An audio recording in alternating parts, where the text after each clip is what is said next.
नमस्कार, मैं हूं आलोक जोशी और आप देख रहे हैं mind your business. Mind your business काफी दिनों से लोग मांग कर रहे थे, इंतजार कर रहे थे कि भाई शेयर बाजार पे बात करो। तो आज आपकी मांग पूरी कर रहा हूं और शेयर बाजार पर बात करने के लिए अपने साथ हैं एक खास मेहमान। कई मुद्दे भी हैं, लेकिन उन मुद्दों पर चलने से पहले अपना बड़ा मुद्दा उठा लूं। आपसे आग्रह करना है कि अगर अभी तक आपने मेरा YouTube channel one Alok Joshi subscribe नहीं किया है तो सब्सक्राइब का बटन दबा दें, साथ में घंटी भी बजा दें, ताकि आपको खबर मिलती रहे कि कब नया वीडियो आया या कब नया लाइव आया।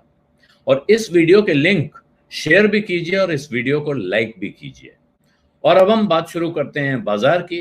बाजार का जो माहौल है, इसमें भरोसेमंद सलाहकारों की बहुत सख्त जरूरत है और ऐसे एक भरोसेमंद सलाहकार हमारे साथ इस वक्त मौजूद हैं। आपसे मैं परिचय करवाता हूं। मेरे साथ जयपुर से जुड़े हुए हैं Sandeep Jain, trade Swift broking के। और इनको सब जानते हैं, ज्यादातर लोग इनको जानते हैं, इनके फैंस भी हैं। मैं आगे इनके साथ एक नियमित कार्यक्रम शुरू करने की तैयारी कर रहा हूं जिसमें ये सीधे सवालों के जवाब देंगे। लेकिन आज मेरे पास ही सवाल हैं, वक्त भी थोड़ा कम है, तो मैं अपने ही सवालों के जवाब ले लेता हूं। और जब वो दिन आएगा उस दिन हम उन सवालों के जवाब भी इनसे लिया करेंगे और उसका मैं शेड्यूल आपके साथ शेयर करूंगा कि कब कब संदीप जी हमारे साथ नियमित रूप से जुड़ेंगे।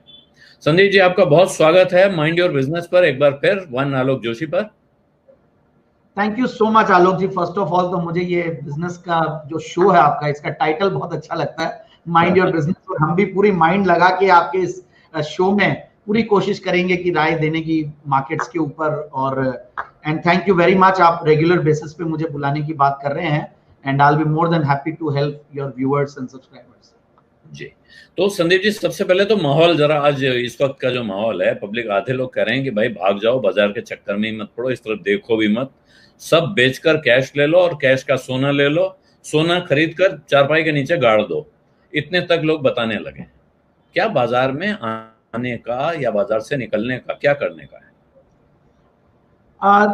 देखिए आलोक जी, मैं जिस दिन 7500 का लेवल था और 23-24 मार्च थी और उसके बाद 1 अप्रैल को न्यू फाइनेंशियल ईयर आता है और 6 अप्रैल को नवमी थी, रामनवमी, और फिर उसके बाद अक्षय तृतीया था अप्रैल में।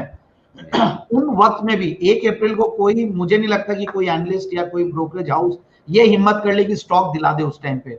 बट उस टाइम पे भी ऐसे स्टॉक्स आलोक जी निकल रहे थे, FMCG, IT, pharma, chemicals, financial services, जैसे ब्रोकिंग बिजनेस मुझे पता कि चल रहा है क्योंकि बंद नहीं हुआ। और ब्रोकिंग सीडीएसएल जैसी एक कंपनी, मतलब जो बेसिकली डिजिटलाइजेशन और इन टाइप के, तो हर समय आपको कारोबार मिलते हैं। आपको बहुत ज्यादा सेक्टर स्पेसिफिक होना पड़ता है, स्टॉक स्पेसिफिक होना पड़ता है। और ये जो सोना वाली बात है, सर्टेनली देखिए, गॉड तो इंपॉर्टेंट है। ये गॉड का मतलब है gold, G for gold, O for online and D for dividend deposits, ये हमेशा रहेंगे। तो मैं 10-20% का कंपोनेंट गोल्ड का हमेशा चाहने लगा हूं कि इस टाइप के माहौल में काम आता है। बट फिर भी जिन लेवल्स पे गोल्ड अभी है, मुझे नहीं लगता कि अभी बहुत अट्रैक्टिव है। 50,000 के लेवल्स पे गोल्ड यहां से अगर 60 भी हो जाए 3 साल में, तो भी आपको 6% की कैकर देता। तो बेस्ट थिंग इज आप एक अच्छी बैंक की एफडी ले लें, वो ज्यादा अच्छा है। बट उससे भी ज्यादा मैं तो कहूंगा कि अच्छे स्टॉक्स अभी भी बाजार में अवेलेबल है, जिनके धंधे चल रहे हैं।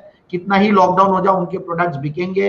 एफएमसीजी वाली कई कंपनियां, इवन एचयूएल, आईटीसी, नेस्ले, और वैल्यूएशंस महंगे होते हुए भी उनकी ग्रोथ प्रोस्पेक्ट्स बहुत अच्छे हैं। सो ओवर पैनिक करने की जरूरत नहीं है और हर मार्केट्स चल रहे हैं। मुझे ऐसा लगता है कि एक लेवल आता है 10,500-11,000, एक रेंज है जहां पे प्रॉफिट बुकिंग आएगी। मानने लायक बात है, 10,800 से लेकर 11,200 वहां प्रॉफिट बुकिंग आएगी। बट नीचे के लेवल पे बाइंग भी आएगी। ऐसा कुछ भी नहीं है, क्योंकि सरकार अनलॉक की तरफ भी उतना ही ध्यान दे रही है जितना लॉकडाउन में दी थी। एंड इकोनॉमी में जब इम्पेटस आएंगे, इतने फंड्स आएंगे, बाहर की लिक्विडिटी आती है, जब अट्रैक्टिवनेस बढ़ती है, तो ऑटोमेटिकली मार्केट में बाइंग आती है। सो अननेसेसरी पैनिक नहीं करना चाहिए, मेरी राय। तो लेकिन आपने साथ में प्रॉफिट बुकिंग का जिक्र किया कि 10,500 से 11,000, यानी कि ये आप निफ्टी का लेवल बता रहे हैं। निफ्टी जब वहां पहुंचता है तो इस बीच में प्रॉफिट बुकिंग आएगी। बहुत से लोग कह रहे हैं कि भाई जिन लोगों को पहले मौका नहीं मिला, ऊंचे पे बेच के निकल नहीं पाए, फंसे हुए हैं, उनको जब बाजार इस लेवल पे दिखाई पड़े तब निकल जाना चाहिए। ये अब दूसरा चांस मिल रहा है। इससे आप सहमत हैं? नहीं, एक चीज तो है, बहुत सही सवाल है आपका। जिन लोगों ने देखिए 7,500-8,000 में एंट्री ली है, उन लोगों को गजब का पैसा बना है। क्योंकि आप देखिए 8,000 पे उस आदमी ने हिम्मत की, उस इन्वेस्टर ने, और एंट्री ली। और इस बार ऐसा हो गया है कि बहुत नए डीमैट अकाउंट्स खुले और बहुत नए नए लोग आए हैं। मैं ट्विटर पे भी एक्टिव हूँ काफी, मैं मेरे जो फॉलोअर्स है या जो ट्विटर फ्रेंड्स है उनको काफी जवाब देने की कोशिश करता हूँ और उन लोगों से इंटरेक्ट भी करता हूँ। रोज कम से कम 2-3 घंटे में सारे कॉल्स जब हैंडल करता हूँ, लोगों से बात करता हूँ, तो ऐसा लगने लगा कि बहुत नया पैसा आया है और स्मार्ट मनी भी आया है। इस बार लोग बेटर पढ़ के आ रहे हैं। 2008 में जो माहौल था या 2000 में या हर्षद मेहता के टाइम पे जो स्कैम हुआ था, उस टाइम पे जो चीजें थी और अब में बहुत फर्क है। अब लोग एक्चुअली में एजुकेटेड हैं, लोग समझ के आते हैं, लोगों को ये पता कि उनको बहुत कुछ पता नहीं है, ये भी उनको ये क्लैरिटी है। So they come to the experts, they take experts advice, properly खरीदते हैं। तो मुझे लगता है कि उन्होंने नीचे के लेवल्स पे अगर खरीदा है तो ये एक अच्छा लेवल है। 10,000 850 पे 2 बार रेजिस्टेंस मिला है और 11,000 के आसपास पहुंच के 11,200 एक एनीवेज बहुत स्ट्रॉन्ग रेजिस्टेंस है। और जब बैंक निफ्टी और निफ्टी अलग अलग चाल देने लग जाती है, जब डाइवर्जेंस दिखता है, तो इसका मतलब कहीं ना कहीं प्रॉफिट बुकिंग आ रही है। और इवन एफआईआईज और डीआईआईज के भी मूव्स अलग है। तो मुझे लगता है पार्शियल प्रॉफिट बुकिंग में कोई बुराई नहीं है और कहीं ना कहीं सेक्टर रोटेशन करेंगे और अच्छे स्टॉक्स फिर भी मिलेंगे। और इस शो के अंत में भी आप, मुझे पता है कि आप स्टॉक के बारे में पूछेंगे तो मैं आइडिया तो ये तो आपने, मैं बात इसलिए कर रहा हूँ, अनेक लोग सवाल पूछते रहते हैं, तो ये और ये लेवल्स की चर्चा, दरअसल सच बात बताऊं तो ये मेरी समझ में नहीं आती है, लेकिन मैं दर्शकों के लिए पूछ रहा हूँ क्योंकि मैं उस कैटेगरी का हूँ जिस कैटेगरी की बात आपने की, अभी उस पर मैं अंत में जाऊंगा। लेकिन मेरा ख्याल है ट्रेडर्स को जिस सलाह की जरूरत थी वो मिल गई है। अब कुछ लोग और सवाल पूछना चाह रहे हैं। इमीडिएट सवाल है, यस बैंक का एफपीओ, वो यस बैंक जो कचरा हो गया था, वो यस बैंक जो डूब गया था, वो यस बैंक जिसको एसबीआई और तमाम दूसरे बैंक मिलकर उबारने आए हैं, और उसका शेयर कुछ लोगों ने खरीदा और वो 30-35 रुपए तक पहुंचा, वहां बेच भी लिया। उनमें से ही जो उसको बचाने के लिए जिनको जिम्मेदारी दी गई थी उन्होंने भी सस्ते में खरीदा, महंगे में बेच लिया, ऐसा किया है। उसका अचानक एक बड़ा सा एफपीओ आ रहा है। इस एफपीओ पे क्या करना है पब्लिक की समझ में नहीं आ रहा है, क्योंकि बहुत दिनों से लोग पूछ रहे थे यस बैंक का क्या करें। मैं लोगों को एक ही बात कहता था कि भाई इसमें मेरा ख्याल है कि आगे पैसा आपका बन जाएगा, बच जाएगा। अब जिसने 300 पे खरीदा है वो क्या करे, सबसे पहले तो वो सवाल पूछता था। मेरा कहना था भाई मुझे लगता है कि आपका पैसा तो डूब चुका है, अब इसे आप यहां बेचोगे तो क्या पाओगे, इसलिए कुछ समय इंतजार कर लो, या आपको कोई बहुत बेहतर बेट दिख रही है उस पैसे में खरीद सकते हो तो किसी समझदार आदमी की राय ले लो। लेकिन अब आ गया है एफपीओ, 12 रुपए से 13 रुपए का प्राइस बैंड है और 32 रुपए कुछ पैसे पे बंद हुआ आखिरी, मेरा ख्याल है यस बैंक। वो 12 से 13 रुपए में मिल रहा है, तो क्या बड़ी लॉटरी लग रही है, जम के अप्लाई करना चाहिए या कोई खतरा है? नहीं नहीं, खतरा देखिए बहुत सवाल इंपॉर्टेंट और बहुत अच्छा और काफी रेलेवेंट है आज के इस शो के लिए भी, और जो समय है क्योंकि कल से ये एफपीओ खुल रहा है 15 तारीख से, तो बहुत रेलेवेंट और बहुत सवाल आ रहे हैं। देखिए आलोक जी, मुझे ऐसा लगता है जब मैं टीवी शोज पे भी आता हूँ, जब भी ये सवाल पूछा जाता था कि यस बैंक में क्या करना चाहिए ट्रेडर्स, और जब टूटा नहीं था या ये लॉक इन में नहीं गया था, तब था a big no to Yes Bank. But अब जब एफपीओ आया है, a big yes to Yes Bank FPO, तो कहने का मतलब कि big yes to Yes Bank का एफपीओ का मतलब ये है कि इसमें एक तो 12-13 रुपया का जो रेट है, और मार्केट की रेट देखिए ऑलरेडी टूट के, हालांकि अभी भी 20 रुपया है और मजबूत हाथों में चली गई है। पहले हैंड्स जो थे और अब हैंड्स, उसमें फर्क है। एंकर इन्वेस्टर्स का भी रिस्पॉन्स अच्छा ही आएगा ऐसा लग रहा है देख के। और मुझे लग रहा है जो ग्रे मार्केट प्रीमियम्स है, क्योंकि देखिए एक ऑनलाइन मार्केट चलता है और ग्रे मार्केट प्रीमियम से काफी आइडिया लगती है, ऑनलाइन इंफॉर्मेशन रहती है, वो भी देखना चाहिए। तो वहां पे 1 रुपए तक का ग्रे मार्केट का प्रीमियम था इस पे, और अब भी ये 40-50 पैसे, जब मैं शो में आ रहा था तो सर्टेनली मैंने ऑनलाइन चेक किया तो 40-50 पैसे के लगभग चल रहा है। और एप्लीकेशन में मैं राय दूंगा कि जनरली पहले जरा ये समझा दें संदीप जी, ये 1 रुपए या 50 पैसे प्रीमियम मतलब जो 12-13 रुपए भाव दे रहे हैं वो 14 रुपए में बिकने की संभावना है? हाँ राइट, मतलब इसमें क्या होता है कि एक पहले ही एनालिसिस हो जाती है और कई लोग अपनी कैलकुलेशंस करके रखते हैं कि ये 14 रुपए तक तो होएगा ही। और देखिए एक तरफ मार्केट में अब 20 रुपए तक आ गया है और हो सकता है कि अभी 8-10 दिन और थोड़ा नीचे आ जाए, तो कहीं ना कहीं ये हो सकता है कि 14-15 रुपए के लगभग एक प्राइस डिस्कवरी हो जाए, जो ग्रे मार्केट्स कह रहे हैं। और प्लस एप्लीकेशन भी बिक रही है। एप्लीकेशन का मतलब 2 लाख की अगर आप एप्लीकेशन लगाते हैं तो उसका जो एक कोस्टैक रेट बोलते हैं इसको, वो करीब 3500-4000 के लगभग है। तो 4000 रुपए, हाँ आज मार्केट टूटा तो सुबह तो 4000 थे और अभी 3500 रुपए। तो इसका मतलब आप 2 लाख रुपए लगाते हैं 7 दिन के लिए, 3500 रुपए मिलते हैं। तो ऐसा एक मतलब कैलकुलेशन ये देता, रफ कैलकुलेशन। तो ये गणित चलती है, वो जो लोग वो काम करते हैं वही समझते हैं, वही नहीं, ये सब लोग समझने लग गए हैं। ऐसा नहीं है, जो लोग एफपीओ में आईपीओ में लगाते हैं वो लोग एनालिसिस भी करते हैं, फंडामेंटल्स भी देखते हैं, टेक्निकल्स भी देखते हैं, मार्केट के फंडामेंटल्स भी देखते हैं कि माहौल।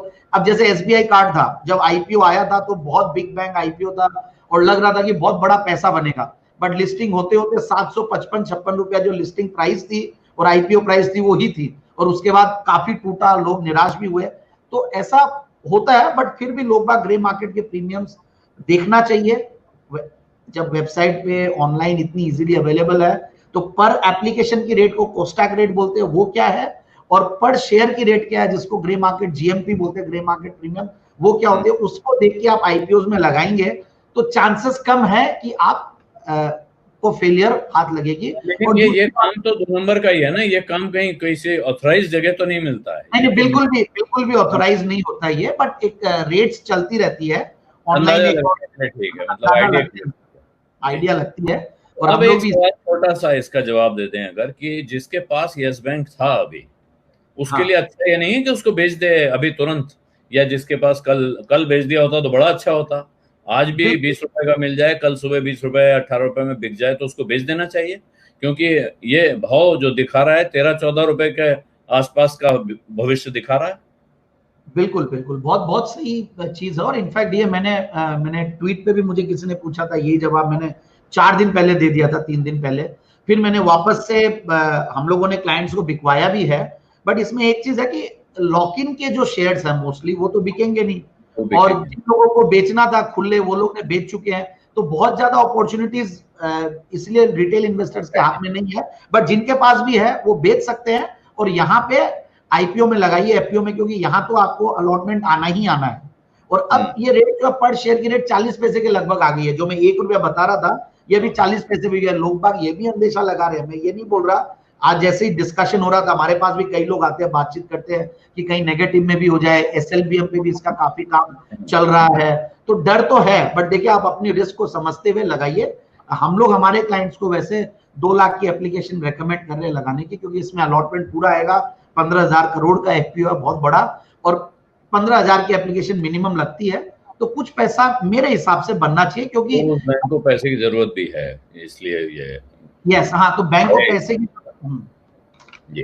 अच्छा, एक दूसरा साथ में एक आईपीओ बड़े दिनों के बाद बाजार खुला है जैसा लग रहा है, अभी तक आईपीओ ठंडे थे। रोजारी बायोटेक का आईपीओ आ रहा है, वो क्या है, उस पर कोई राय देंगे आप? नहीं, बिल्कुल, ये तो एक सबसे बढ़िया चीज इस आईपीओ की ये थी जो एक, और इस समय बायोटेक, दरअसल बीच में रोक रहा हूं आपको, लेकिन बायोटेक के नाम से अचानक सब जाग उठते हैं, उनको लगता है कि वो कोविड का टीका बनाने वाली या उसकी दवा बनाने वाली कोई कंपनी है, और इस समय फार्मा में बायोटेक में ही पैसा लगाने का मौका है। क्या उस तरह जाना चाहिए उधर?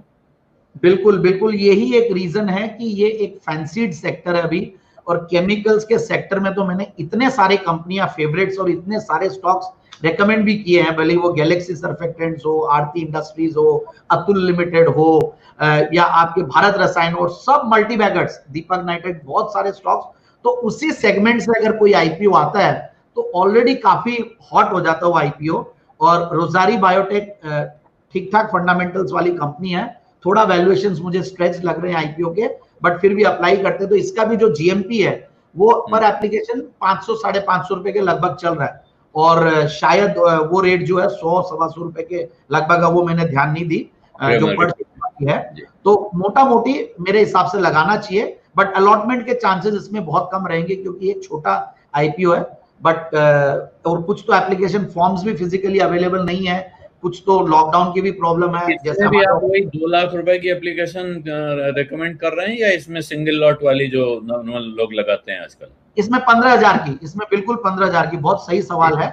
यस बैंक के लिए वो स्पेशल एक स्ट्रैटेजी बताया हूं मैं, वहां पे भी आप 15,000 का ही लगाइए, जितना उतना ही लगाइए, बट इसमें तो 15,000 की लगानी है, क्योंकि ओवर सब्सक्राइब भी होगा, और छोटा जब आईपीओ होता है तो भले वो 2 लाख की हो या 15,000 की हो, रिटेल के लिए वो सेम ट्रीटमेंट होता है। तो ये एक आर्बिट्राज जो रिटेल को दिया जाता है, कोटा है, उसको एनकैश करो और पूरे फैमिली अकाउंट्स के थ्रू लगाए।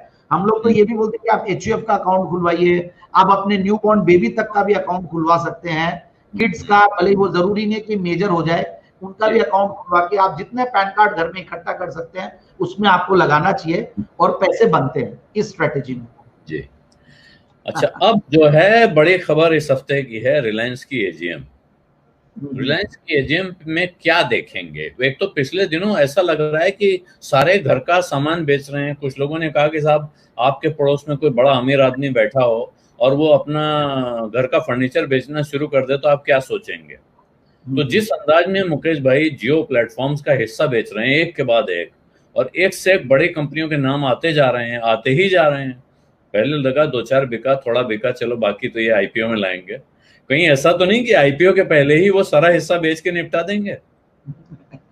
नहीं नहीं नहीं, देखिए ऐसा नहीं है। बहुत एक बात की दाद देनी पड़ेगी। देखिए जो रिलायंस ने करके दिखाया है, जो जियो प्लेटफॉर्म्स ने करके दिखाया है, एक्चुअली में देखा जाए तो बहुत बड़ी बात है। किस तरीके से इन्होंने जीरो डेट बनने का एक टारगेट दिया था उसके पहले हो गए, और जिस वैल्यूएशन पे बेचा, इतने सारे अलग अलग टाइप के इन्वेस्टर्स आना, कोई एक आता, दो आता, समझ में आता, फेसबुक तक रुक जाती बात। और उन्होंने शायद पिछली बार अपने उसमें अनाउंस भी किया था रिजल्ट्स के टाइम पे कि हम लोग बहुत सारे इन्वेस्टर्स लाइंड अप और आएंगे, और इनको एग्जिट भी देने के लिए ये लोग इसको वैल्यू अनलॉकिंग अपॉर्चुनिटी भी मिलेगी, और आईपीओ भी आएगा रिलायंस जियो का, और हो सकता है नैस्डैक में भी लिस्टिंग हो।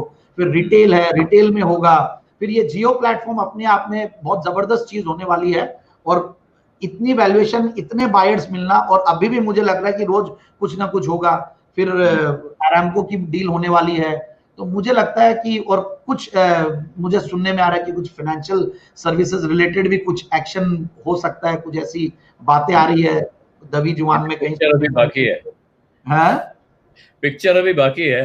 हाँ, पिक्चर अभी बाकी है। मतलब इस चीज में तो मानना पड़ेगा कि ऐसे सरप्राइजेस और ऐसी न्यूज मेकिंग, मतलब एकदम फैक्ट्री बन गई है कि हर हफ्ता सैटरडे को ये इंतजार रहता है कि कुछ ना कुछ रिलायंस की तरफ से न्यूज आएगी। जैसे पहले एफएम से इंतजार रहता था ना, सितंबर अक्टूबर में या अगस्त में, कि हर फ्राइडे को 4:30 बजे कुछ आने वाला है, तो वैसा ही यहाँ पे हो गया है कि कुछ ना कुछ बड़ी चीज आने वाली है। So hats off. और इनफैक्ट रिलायंस ग्रुप को तो वैसे ही आप 7th वॉरेन बफेट को डाउन कर दिया और 7th richest man in the world हो गए हैं। So that's a big achievement for India as a whole. तो एजीएम में क्या, किस चीज पे नजर होगी? क्या एजीएम में, जैसे लोग कह रहे हैं भाई पहले वो बोनस अनाउंस कर देते थे, उस तरह के लक्षण तो नहीं दिख रहे हैं इस वक्त? नहीं, आप ऑलरेडी देखिए रेट ही बोनस जैसी कर दी, पूरा डबल हो गया। 1200 से कोई चीज 2000 हो गई है, तो मुझे नहीं लगता कि बोनस का अनाउंसमेंट होगा। बट सर्टेनली मुझे ऐसा लगता है कि प्लान्स जो है उनके, एक वो जियो रिटेल को लेकर और जियो प्लेटफॉर्म्स को लेकर ही उनके ऊपर होगा। कुछ और भी जो इनका वैल्यू अनलॉकिंग है और अरामको की डील को लेकर, तो मुझे लगता है बिग बैंग अनाउंसमेंट्स आने चाहिए। And I think they have got very aggressive. उनको ये समझ में आ गया कि ओल्ड इकोनॉमी और न्यू इकोनॉमी दो अलग अलग चीजें, और वो भी ऐसे ही सोचते हैं चेयरमैन साहब भी कि old economy businesses, new economy businesses, जो O2C है वहां पे इतना दम नहीं है, बट जो नए न्यू इकोनॉमी बिजनेसेस है, भले वो जियो हो या रिटेल हो, पिछले 5 साल से जबरदस्त एजीएम में हर बार उसी के ऊपर उनका डिस्कशन रहता है। 85-15 का रेशियो हुआ करता था, और अब धीरे धीरे वो बेटरमेंट की तरफ जा रहा है towards major share of new economy businesses in the PAT and bottom lines. So let's see, ऐसा ही कुछ अनाउंसमेंट आएगा। And I think market is quite gung ho, इसलिए मार्केट टूट भी रहा है। तो रिलायंस के भाव मेंटेन्ड है, 15 तारीख की न्यूज के बाद ही कुछ ना कुछ। रिलायंस पर इस वक्त आपकी राय क्या है? जिनके पास है वो क्या करें, और जिनके पास नहीं है वो क्या करें? जिनके पास नहीं है उनको तो बहुत बड़ा फोमो हो गया है। मतलब इतनी जबरदस्त मिस की है उन्होंने अपॉर्चुनिटी। ऐसे मार्केट में मुझे याद है 1200 रुपए पे भी ये महंगा लग रहा था, और 1200 रुपए पे मुझे ऐसा भी याद है कि कई हमारे क्लाइंट्स भी वो सेलिंग करने की बात करते थे, भाई कोई स्टॉक 875 से 1200 हो गया, अब तो बेच ही लेते हैं, और वहां से शॉर्ट अभी तक भी कंटिन्यू कर रहे हैं। तो इसमें शॉर्ट सेलर्स की तो जबरदस्त ट्रैपिंग हुई है। भले ही वो कॉल पुट, दूर दूर के कॉल पुट्स में भी प्रीमियम अच्छे मिलते हैं, तो लोग बाग लुक जाते हैं और वो कहीं ना कहीं बेच रहे हैं। तो जिन्होंने एंट्री नहीं ली है उनके लिए तो एक बार तो राय है कि अभी नहीं ले सकते हैं। जिन्होंने ले रखी है वो होल्ड करके रखें, और जिन्होंने शॉर्ट सेल कर रखी है वो अपनी पोजीशंस को मेरे हिसाब से कहीं ना कहीं मौका देके काट लें, तो ज्यादा समझदारी रहेगी, क्योंकि ये यहाँ पे बहुत जबरदस्त न्यूज बन रही है और बहुत न्यूज रोज आ रही है, कोई ना कोई बड़े अनाउंसमेंट्स आ रहे हैं और रुकने वाली नहीं है चीज। तो मेरे हिसाब से तो थोड़ा कॉशियस रहना चाहिए शॉर्ट सेलर्स को। खरीदने वालों को सलाह है कि वो वेट कर सकते हैं, जो खरीदना चाहते हैं वो इंतजार करें। जो चाहते हैं उनका मैं लेवल से देना चाह रहा हूँ कि 1700 से 1750 का रेंज है, जो कि मुझे बहुत स्ट्रॉन्ग लेवल लगता है, जहां पे बहुत सेफ्टी के साथ खरीदा जा सकता है। ओके, जब 1700 से 1750 के बीच में दिखे तो आप वहां पैसा लगा सकते हैं, और जरूरी नहीं है, ये मैं आपको एक बार क्वेश्चन करूंगा अपनी तरफ से भी, संदीप जी की तरफ से भी, ये जो लेवल इन्होंने बताया आप इसको ब्रह्म वाक्य न माने और उस पर कूद ना पड़े। आप घर का सारा पैसा लगा दें और बाद में कहें संदीप जैन मुझे फंसा गए, ऐसा न करें। समझदारी इस्तेमाल करें। आपको संदीप जैन का ग्राहक बनना है तो इनसे संपर्क करें, नहीं तो अपने फाइनेंशियल एडवाइजर ढूंढें, उनसे बात करें, कंसल्ट करें, उनकी राय पे काम करें। फंड मैनेजमेंट और रिस्क मैनेजमेंट बहुत इंपॉर्टेंट है सर। और मैं एक चीज हमेशा बोलता हूँ, बोरोड मनी और बोरोड नॉलेज से स्टॉक मार्केट में जल्दी से पैसे नहीं बनते हैं। तो बोरोड नॉलेज से तो फिर भी बन जाएंगे, बट बोरोड मनी से बिल्कुल भी नहीं बनते। तो अपने पैसे को सुरक्षित रखना आपके हाथ में है, और उसके लिए हम लोग ये जो चर्चा करते हैं यहाँ, ये अपनी जानकारी के लिए, आपकी जानकारी के लिए करते हैं। ये एडवाइजरी प्लेटफॉर्म नहीं है जहां से सलाह लेकर आप उस पर एक्ट करें, ये ध्यान रखें। लेकिन अब संदीप जी ये बताइए कि इस वक्त इस परिस्थिति में बहुत से लोग कह रहे हैं कि भाई पैसा लगाना चाहिए, बाजार में पैसा किसी भी लेवल पर लग सकता है बशर्ते शेयर अच्छा हो और आपका नजरिया बड़ा लंबा हो। तो अगर अब से 10 साल कोई आदमी इंतजार करने के लिए तैयार है, वो कहता है कि मेरे पास 10 साल का वक्त है या उससे ज्यादा का वक्त है, आप उसे क्या शेयर बताएंगे, क्या खरीदें? देखिए, इस माहौल में जो एक चीज समझ में आई कि मजबूत कंपनियां तो वाकई में मजबूत ही होती है, उनके भाव वापस से आ जाते हैं, बाउंस बैक भी वही पहले करते हैं, और क्वालिटी मैनेजमेंट सबसे इंपॉर्टेंट है। और 10 साल के लिए कोई स्टॉक को लेना है तो स्टॉक वैसा ही लेना पड़ेगा जिसको लेके आप भूल सको और क्वार्टरली रिजल्ट्स तक देखने की जरूरत नहीं पड़े। और पिछले 10 सालों में भी उन्होंने बहुत जबरदस्त परफॉर्मेंस दिया हो, या 20 सालों में, तो लार्ज कैप्स के साथ जाना चाहिए। जनरली तो मैं मिड कैप और स्मॉल कैप्स स्टॉक्स को आइडेंटिफाई करने के लिए जाना चाहता हूं और मेरे फेवरेट भी है वो। But when it comes to such a long time frame, जो आपने 10 साल बोला है, तो मैं फिर थोड़ा सा उसी टाइम फ्रेम के स्टॉक्स बताऊंगा। तो पहला जरूर से है आईटीसी। आईटीसी देखिए, ये तो पिछले दिनों काफी मार खाया हुआ है, तो तमाम लोग तो कह रहे हैं बेच के भागो। नहीं नहीं नहीं नहीं, बिल्कुल नहीं। देखिए 140 रुपए से 195 रुपए, 200 रुपए तक हो गया और बहुत बड़ा डिविडेंड इन्होंने अनाउंस किया है। तो इन कंपनीज में सबसे बढ़िया बात है, एक तो MNC management, quality management, dividend policy बहुत लिबरल है, फिर एफएमसीजी सेगमेंट है, और प्लस सिगरेट से ये लोग अपने एफएमसीजी की तरफ अपने जो प्रोपोर्शन है टॉप लाइन में उसको बढ़ाने जा रहे हैं। बहुत एग्रेसिव कंपनी है, बहुत बढ़िया कैश है बैलेंस शीट में। तो मुझे लगता है कि आईटीसी, और सबसे बढ़िया बात है बहुत ही सस्ते वैल्यूएशंस पे है। आप वैल्यूएशंस 20 के नीचे के पी मल्टीपल पे कोई ऐसा स्टॉक मिल जाए जहां पे इतने बढ़िया रिटर्न ऑन कैपिटल एम्प्लॉयड, इतना बढ़िया ग्रोथ, सब कुछ दे रहे हैं, तो आईटीसी तो सर्टेनली मैं बहुत खुश होता हूं जब मैं आईटीसी पे गलत पड़ता हूं। शायद ही कभी ऐसा होता होगा कि कोई बात नहीं है, नीचे आता है, ये लेने का मौका है, क्योंकि मुझे ये कॉन्फिडेंस है कि over the period of 5 to 10 years it can certainly become a big multibagger. और एक स्टॉक को देखिए 26% का रिटर्न देना होता है हर साल, 10 साल में 10 गुना बनने के लिए। तो देखते हैं क्या होता है। बट आईटीसी मुझे नहीं लगता कि इतनी जल्दी 10 गुना हो जाएगा, बट जितना भी हो 4 गुना 5 गुना होने का बिल्कुल दमखम रखता है 2030 तक। तो संदीप जी आपका बहुत बहुत धन्यवाद। या आपके पास और शेयर हैं, अगर आप और देना चाहते हैं तो जी हाँ, तो आप बताएं और बता सकते हैं तो बुरी बात नहीं है। बिल्कुल, आईटीसी है, एचयूएल है, हिंदुस्तान यूनिलीवर, टीसीएस जो रिजल्ट दिए हैं और उन्होंने बहुत अच्छे कमेंट्री दी है और वर्क फ्रॉम होम को बहुत एग्रेसिवली इंप्लीमेंट कर रहे हैं, डिजिटलाइजेशन और डिजिटल रेवेन्यूज की तरफ जो फोकस है कंपनी का, और टाटा मैनेजमेंट है, कोई इशू नहीं। और एचडीएफसी लिमिटेड जो कि एक बेहतरीन होल्डिंग कंपनी भी है, हाउसिंग फाइनेंस कंपनी भी है, और इस कंपनी के भी 3 आईपीओ लाइंड अप है आने वाले 1 साल 1.5 साल के अंदर। तो मुझे लगता है कि एचडीएफसी के आने वाले हैं। एक कंपनी तो मुझे इनकी याद आती है, लेकिन 3 कौन से हैं? एक एचडीएफसी फाइनेंशियल है इनकी ग्रुप कंपनी, एक एचडीएफसी अर्गो है, और एक और हाँ, एक कोई सिक्योरिटीज वाली कंपनी है जिसका मुझे नाम मुझे याद तो नहीं आ रहा है।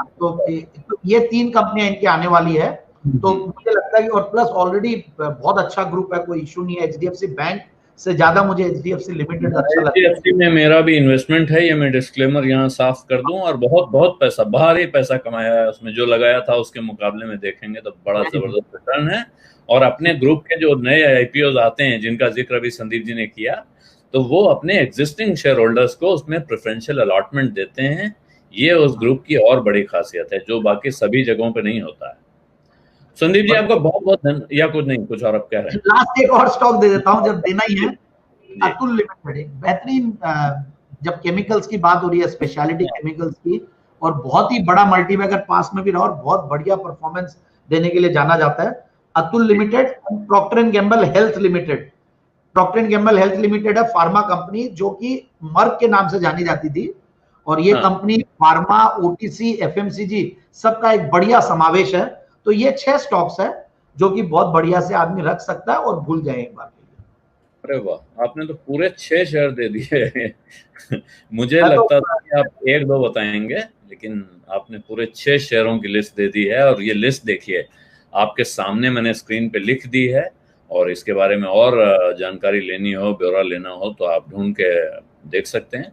आईटीसी, एचयूएल यानी Hindustan Unilever, TCS Tata consultancy services, HDFC housing development finance corporation, Atul limited. Atul limited को हम बहुत समय से, मैं इसका नाम बहुत समय से जानता हूँ। एक सेमिनार नाम की मैगजीन आती थी, उसके बैक कवर पर हमेशा अतुल लिमिटेड का ही विज्ञापन होता था।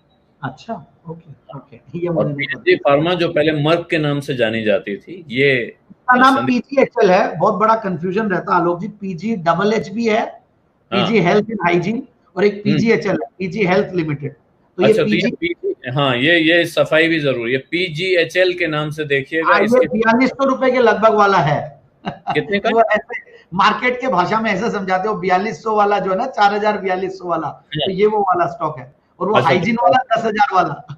तो ये जो 4000 जो सस्ता वाला है पीएनजीएच, वो वाला आप देखें। तो ये अच्छा है। संदीप जी बहुत धन्यवाद आपका, बढ़िया। आपने आज के मार्केट पे कमेंट्री भी दे दी, कुछ शेयर भी बता दिए, और जो इवेंट्स होने वाले हैं उन पे भी टिप्पणी की। तो जल्दी ही आपसे फिर मुलाकात होगी। और दर्शकों से मैं फिर एक बार आग्रह करूंगा कि आप, अगर अभी तक आपने मेरा YouTube channel one Alok Joshi subscribe नहीं किया है, तो सब्सक्राइब का बटन दबा दें, साथ में घंटी बजा दें, और इस वीडियो के लिंक अपने मित्रों परिचितों के साथ शेयर करना बिल्कुल न भूलें। धन्यवाद, नमस्कार।